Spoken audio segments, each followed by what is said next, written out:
Hello everyone, welcome back to my channel eShikshalay. र आज हामी ग्रेड 12 को one of the most important topic related to profit and loss based on NFRS method को बारेमा पढ्न गइरहेको छौं र यो चाहिँ ग्रेड 12 मा एकदमै important topic हो. So without wasting the time, let's get started directly with the content. Finding required के भनेको त statement of profit and loss that is based on NFRS method. अब सुरुमा स्टार्टिङमा हामीले यो क्वेशनलाई डिल गर्नु अगाडि चाहिँ हामीले बेसिक कुरा के बुझ्नु पर्छ भन्दाखेरि जुन हाम्रो रेस्पेक्टिभ हेडिङ्सहरु हुन्छ त्यो हेडिङ्सहरु चाहिँ कुन पार्टमा क्याटेगोराइज भएको छ. जस्तो एक्जाम्पलको लागि क्याश इन ह्यान्ड भनेको तपाईको करेन्ट एसेट्स भयो, त्यसै गरिकन क्याश एट बैंक भनेको नि एसेट्स भयो, करेन्ट एसेट्स भयो. सिम्पली प्लान्ट एन्ड मसिनरी पनि के भयो त तपाईहरुको प्लान्ट प्रपर्टी एन्ड इक्विपमेन्टमा पर्यो. त्यसै गरिकन पर्चेज केमा पर्छ. यो क्याटेगोरी जुन पोइन्ट्सहरु दिएको त त्यो चाहिँ हामीलाई फर्स्ट अफ अल याद हुनुपर्छ कि कुन क्याटेगोरीमा परेको छ. र तपाईलाई यदि याद छैन भने चाहिँ त्यो पनि कसरी याद गर्ने, त्यसको सिम्पल तरिका कसरी दिमागमा सेट गर्ने त्यो पनि म तपाईहरुलाई अहिले एक्सप्लेन गर्नेछु है त. त्यसैले लेट्स गेट स्टार्टेड. सुरुमा हाम्रो स्टार्ट हुन्छ first of all revenue from operation. हामीले सुरुमा केबाट स्टार्ट गर्छौं त रेभिन्यू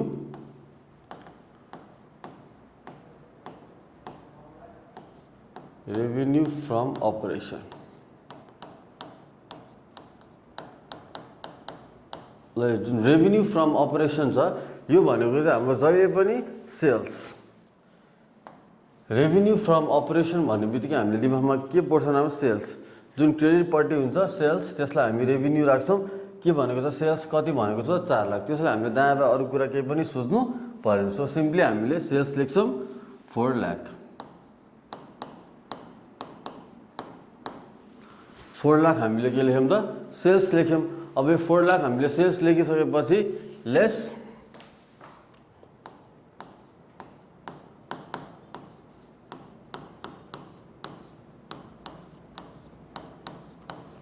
यसलाई भन्छ हामी के त कस्ट अफ सेल्स. अब कस्ट अफ सेल्स निकाल्ने तरिका चाहिँ के हुन्छ त यसको चाहिँ हामीले बेसिक फर्मुला त सुरुमा हामीले रेभिन्यू फ्रम अपरेसन कहाँबाट निकाल्यौं सेल्सबाट निकाल्यौं. त्यसपछि कस्ट अफ सेल्स निकाल्ने चाहिँ के छ बेसिक फर्मुला त त्यो फर्मुला चाहिँ हामीले वर्किङ नोटमा 1.1 लेख्छौं. 1.1 लेख्छौं र 1.1 लेखेपछि कस्ट अफ सेल्स मैले COS मात्र लेखे कस्ट अफ सेल्स. अब यो कस्ट अफ सेल्स निकाल्ने फर्मुला के हो त ओपनिङ स्टक. मैले सबै सर्टकट लेखिरहेको छु. Opening stock OS plus purchase plus wages minus closing stock. यो चाहिँ हाम्रो बेसिक फर्मुला हो कस्ट अफ सेल्स निकाल्ने. जुन फर्मुला हामी के भन्छौं त opening stock plus purchase plus wages minus closing stock. अब ओपनिङ स्टक कति दिएको छ त हेरौँ है त. ओपनिङ स्टक कति दिएको छ त we have got opening stock cash in हैन, अकाउन्ट्स रिसिभेबल हैन, इन्ट्रेस्ट अननोन हैन. So salary prepaid share capital accounts payable discount sales र बैंक भनेर हामीले ओपनिङ स्टक नै दिएको छ. त्यसो ओपनिङ स्टकमा हामी के लेख्छौं त 0 लेख्छौं. त्यसै गरी पर्चेज हामीलाई कति दिएको छ त 1,50,000. 1,50,000 के भयो त पर्चेज भयो. माइनस क्लोजिङ वेजेस कति दिएको त वेजेस दिएको छ त हामीलाई हेरौँ त एक्चुअली वेजेस दिएको छ कि छैन. वेजेस पनि छैन. सो वेजेस पनि हामीले के गर्छौं त 0 लेख्छौं र माइनस क्लोजिङ स्टक कति दिएको छ त क्लोजिङ स्टक हामीलाई दिएको छ यसलाई एडिसनल इन्फर्मेसनमा 50,000 भनेपछि 1,50,000 माइनस 50,000 कति हुने भयो त इट्स 1 लाख. कति हुने भयो त 1 लाख. अब यो 1 लाखलाई हामी के भन्छ अझ क्लियरली लेख्छु म 1 लाख. अब हामीले कस्ट अफ सेल्स लेख्यौं. वर्किङ नोट कति भयो त यो 1.1 भयो. अब यहाँ कति लेख्छौं त 1 लाख. यो कति आउने भयो त 3 लाख. यो 3 लाखलाई हामी के भन्छौं त gross profit भन्छौं.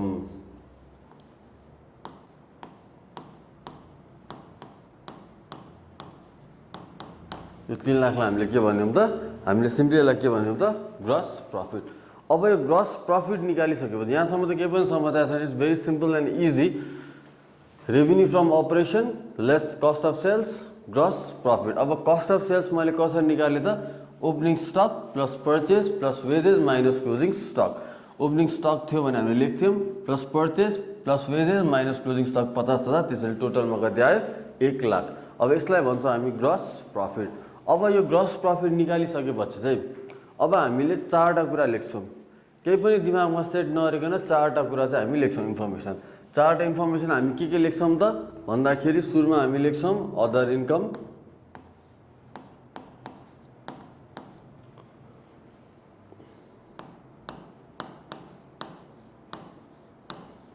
Other income of selling and distribution चाहिँ थर्डमा हुन्छ, office and administrative expenses, office and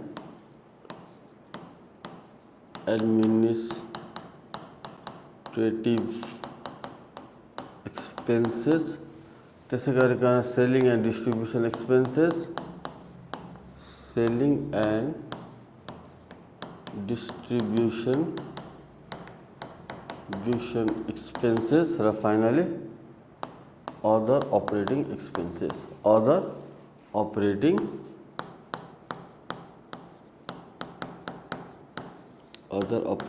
expenses है त, अदर अपरेटिङ एक्सपेन्सेस लेख्छौँ। अब अदर इन्कम सुन्नु है त, सबैजनाले मैले धेरै भनेर त्यो कुरामा ध्यान दिनु, मैले फेरि यहाँ अदर इन्कम लेखेँ। अदर इन्कममा के पर्छ भन्दाखेरि इन्कम भनेको त आम्दानी। अब आम्दानी भनेको अभियसली जहिले पनि कुन पोर्सनमा हुन्छ त क्रेडिट पोर्सनमा हुन्छ। मैले फेरि के भने ध्यान दिएर सुन्नु है त, अदर इन्कम इन्कम भन्ने बित्तिकै कुन पोर्सनमा हुन्छ त जहिले पनि यो क्रेडिट पोर्सनमा हुन्छ। सो क्रेडिट पोर्सनमा हुने भएकोले हामीले अरू कुरा नहेरिकन सिम्पली क्रेडिट पोर्सनमा मात्रै हेर्छौँ।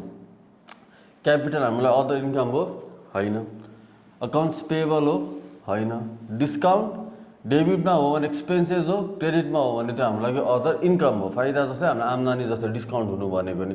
त्यसरी अदर इन्कममा सुरुमा के पर्यो त, अब हामी अदर इन्कममा के मात्रै पर्यो त, सायद डिस्काउन्ट मात्रै भएको कारणले गर्दा हामीले वर्किङ नोट बनाउँदैनौँ र डाइरेक्टली अदर इन्कममा कति लेख्छौँ त 15,000। तर तपाईँले यहाँ सिम्पली 1.2 लेखेर अदर इन्कम भनेको कति भयो त डिस्काउन्ट 15,000 यति मात्रै भएको कारणले गर्दाखेरि यहाँ हामी सिम्पली के मात्रै लेख्छौँ त अदर इन्कममा 15,000 र वर्किङ नोटमा कति हुने भयो त 1.2। अब जाउँ, अब 1.3 मा जाउँ। अब चाहिँ अलि इम्पोर्टेन्ट छ।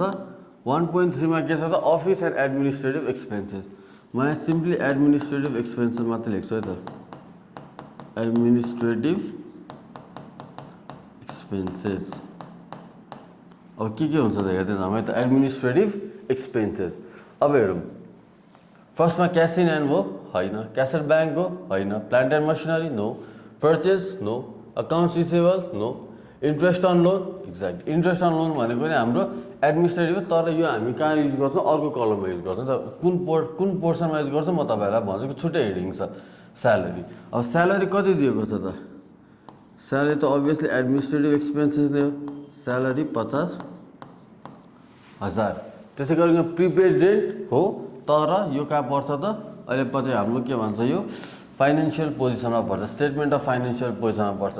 Share capital, accounts payable, discount, sales, bank loan या केही पनि हाम्रो परेन। अब एक्चुअल एडिसनल इन्फर्मेसनमा जाउँ, क्लोजिङ स्टक होइन, त्यसै गरी अरू के छ प्रिपेड रेन्ट एक्सपायर्ड,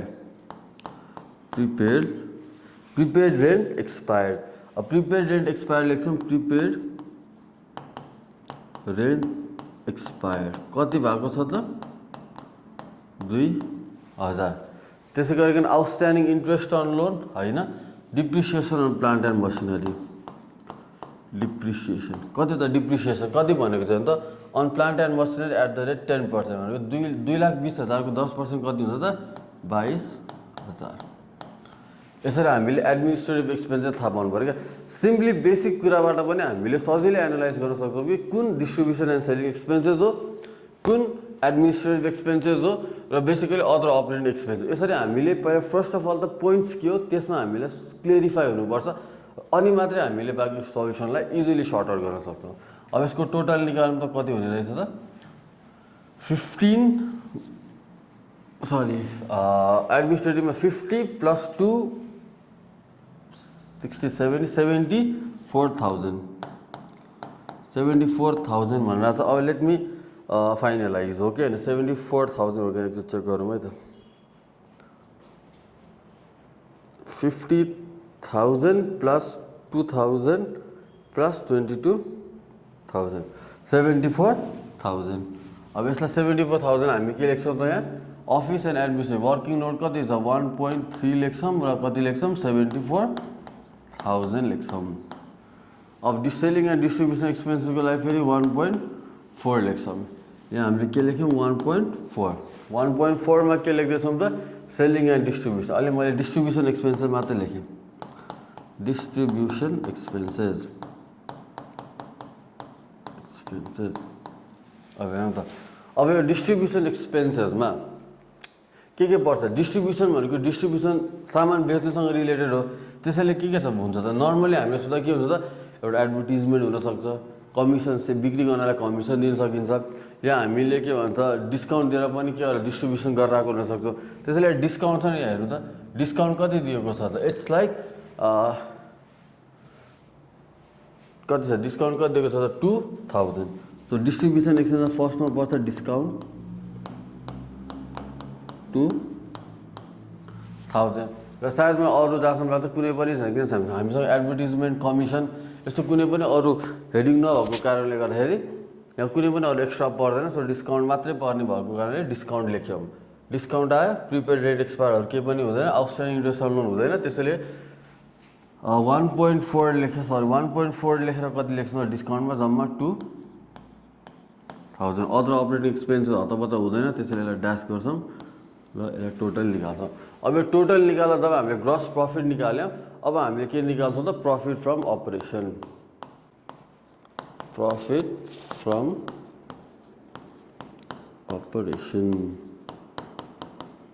अब हेर्नु त प्रफिट फ्रम अपरेसन कति आयो त हामीसँग थियो 3 लाख 3 लाखमा अदर इन्कमलाई हामी जोड्छौँ 3 lakh plus 15,000 equals 3,15,000 minus 74,000 minus 2,000 गर्दा कति हुनु पर्दा 2,39,000 2,39,000। अब के हुन्छ त यहाँ फाइनान्सियल कस्ट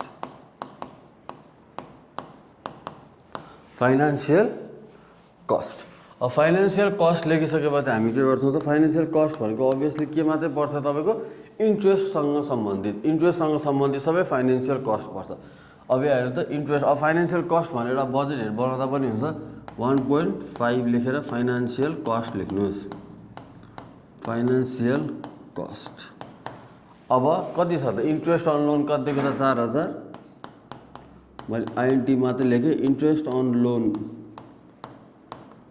4,000 र एड के गरेँ त मैले हाम्रो एडिसनल इन्फर्मेसन हेर्नु त आउटस्ट्यान्डिङ इन्ट्रेस्ट अन लोन दिएको छ कति आउटस्ट्यान्डिङ इन्ट्रेस्ट अन लोन मैले कमा दिएँ आउटस्ट्यान्डिङ इन्ट्रेस्ट अन लोन कति दिएको छ 4,000 टोटल कति हुनुभयो त 8,000। त फाइनेन्सियल कस्टमा कति आयो त 1.5 लेखेर 8,000 लेख्छौँ टोटल कति हुनुभयो त 2,31,000। यो 2,31,000लाई हामी के भन्छौँ त प्रफिट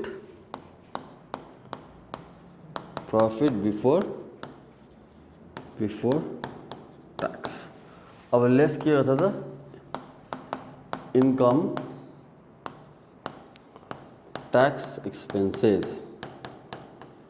अब इन्कम ट्याक्स एक्सपेन्सेस हामीसँग ट्याक्सको कुनै पनि इन्फर्मेसन नदिएको कारणले गर्दा हामी सिम्पली यसलाई के गर्छौँ ड्यास गर्छौँ र 2,31,000। अब यसलाई के भन्छ finally profit from continuing operation मैले ओपे मात्रै लेखेँ profit from continuing operation add or less profit from discontinuing operation discontinuing operation यो पनि हामीलाई छैन त्यसैले हामीले ड्यास गरेर फाइनली 2,31,000 1000 लाई के गर्छौं त net income of the year, net income of the year. यसरी हामीले यो फर्स्ट पार्ट जसलाई हामी के भन्छौँ त स्टेटमेन्ट अफ प्रफिट अर लसलाई के गर्यौँ त सर्ट आउट गर्यौँ। फेरि यसको म तपाईलाई सिम्पल एउटा बेसिक कुराबाट फेरि एक्सप्लेन गर्न चाहन्छु। त्यो सबैजनाले हेरौँ है त। फर्स्टमा मैले के गरेँ त फर्मेट तयार बनाएँ। फर्मेट तयार बनाइसकेपछि मैले त्यो फर्मेटलाई कसरी गरेँ रेभिन्यू फ्रम अपरेसन, जुन हाम्रो कुन पोर्सनमा हुन्छ जहिले पनि सेल्सको पोर्सनमा हुन्छ। सेल्समा लेखेँ रेभिन्यू फ्रम अपरेसन। त्यसपछि less cost of sales. Cost of sales निकाल्ने फर्मुला के छ त cost of sales COS opening stock plus purchase plus wages minus closing stock. यसरी इन्फर्मेसन दियो। ओपनिङ स्टक थिएन त्यसले 0 plus purchase 1,50,000 plus 0 minus closing stock 50,000 त 1 लाख भयो। अदर इन्कममा हाम्रो के मात्रै थियो त डिस्काउन्ट मात्रै थियो। त्यसरी डिस्काउन्ट मात्रै। एडमिनिस्ट्रेटिभ एक्सपेन्सेस भनेको तपाईँहरूले यदि कन्फ्युज भयो भने तपाईँले बेसिक एनालाइज गर्न सक्नुहुन्छ। जस्तै हामीले कसैलाई अडिट फिस तिर्यौँ भने या कसैलाई हामीले स्यालेरी दियौँ भने या डे टु डे इन्सुरेन्ससँग रिलेटेड भयो भने यस्तो यस्तो एक्सपेन्सेस आयो भने चाहिँ तपाईँको कुनमा पर्छ त एडमिनिस्ट्रेटिभ एक्सपेन्सेसमा पर्छ भने डिस्ट्रिब्युसन एक्सपेन्सेस भनेको कम्प्लिटली सामान बिक्रीसँग रिलेटेड। जस्तै हामीले कमिसन दियौँ सेल्सम्यानलाई या हामीले सोरुम एक्सपेन्सेस गऱ्यौँ या हामीले रेन्ट लियौँ गोडाउन लियौँ त्यसको रेन्ट एक्सपेन्सेसहरू यो सबै चाहिँ कहाँ पर्ने भयो त डिस्ट्रिब्युसन एक्सपेन्सेसमा। यो केसमा डिस्काउन्ट मात्रै परेको थियो किन हामीले सामान बेच्दाखेरि डिस्काउन्ट दियौँ होला त्यसलाई त्यो पनि केमा पऱ्यो डिस्ट्रिब्युसन एक्सपेन्सेसमा पऱ्यो। यसरी फाइनेन्सियल कस्ट। अब तपाईँले मेन टार्गेट भनेको तपाईँलाई फर्मेट चाहिँ थाहा हुनु पऱ्यो है। तपाईँलाई यदि फर्मेट थाहा भयो भने पनि तपाईँहरूले सर्टेन पोइन्ट्सहरू आफै एनालाइज गरेर you can easily write down. जस्तै cost of sales, gross profit, other income, office and administrative expenses, selling and distribution, other operating expenses गरेपछि के आउँदैछ प्रफिट फ्रम अपरेसन आउँदैछ। त्यसै गरिकन फाइनेन्सियल कस्ट निक्ल्यो। फाइनेन्सियल कस्टमा के निस्केछ कसरी आयो त फाइनेन्सियल कस्ट इन्ट्रेस्टसँग रिलेटेड। फाइनेन्सियल कस्टलाई हामीले घटाइसकेपछि के आउँदैछ profit before tax less income tax finally profit from continuing operation. यसरी यस्तो क्वेसन्सहरू चाहिँ तपाईँले सर्ट आउट गर्नुभयो भने यो हाम्रो फर्स्ट पार्ट जुन चाहिँ statement of profit or loss as per NFRS मेथडबाट फर्स्ट ट्रान्जेक्सन या फर्स्ट प्रोसेस चाहिँ सक्यो। अब नेक्स्ट प्रोसेस के हुन्छ will see on the next video. So till then have a great time. Thank you.